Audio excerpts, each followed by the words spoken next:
Ce oameni buni, bună ziua! Sunt din nou Alex cu voi și azi vreau să abordez din nou o temă foarte interesantă. Cum am văzut pe rețele de socializare, încă o doamnă cu antecedente, vreau să zic, vrea să candideze, Sânduța, o judecătoare foarte, judecătoarea lui Plahotniuc sau a corupților.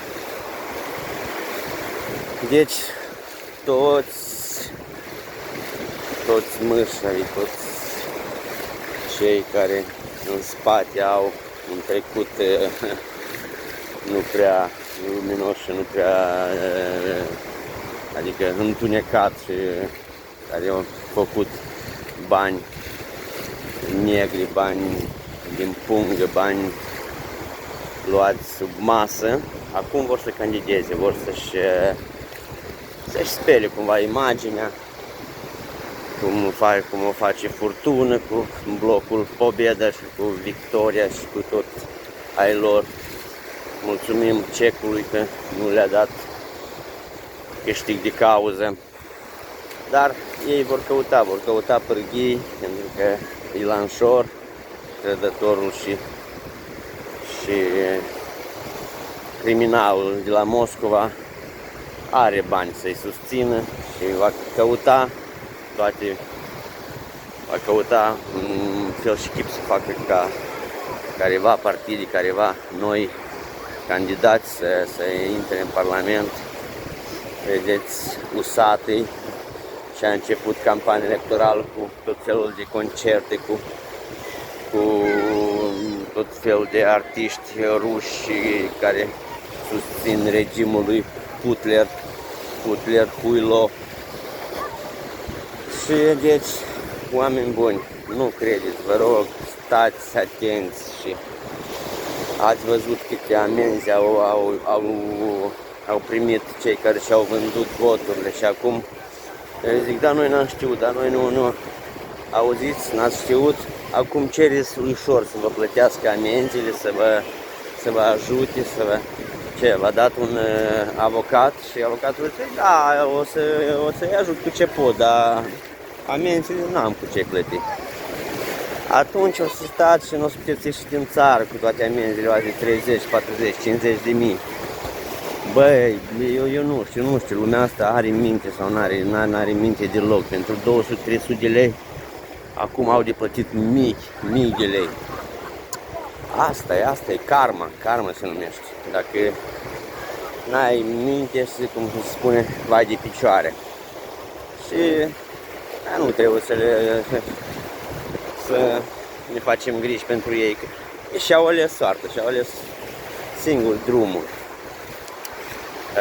Deci ce vreau să spun, oameni buni, haideți să fim uniți și da, știu că au făcut multe schimbări și în partid și au venit mulți oameni noi, alții au plecat, alții au venit, dar totuși calea europeană care am ales-o trebuie să o continuăm, pentru că altă șansă nu avem, oameni buni. Uitați-vă și se întâmplă în zonele cele ocupate de ruși, în Donetsk, în Lugansk, nu-i apă, vai de capul lor, au venit rușii, bătaie pe străzi, ucideri, violări de copii, de doamne.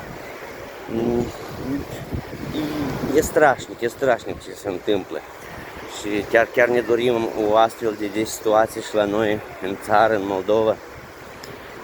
Vă rog din tot sufletul să fim un pic, să punem capul în mișcare și să uitați-vă că pacea pe pământ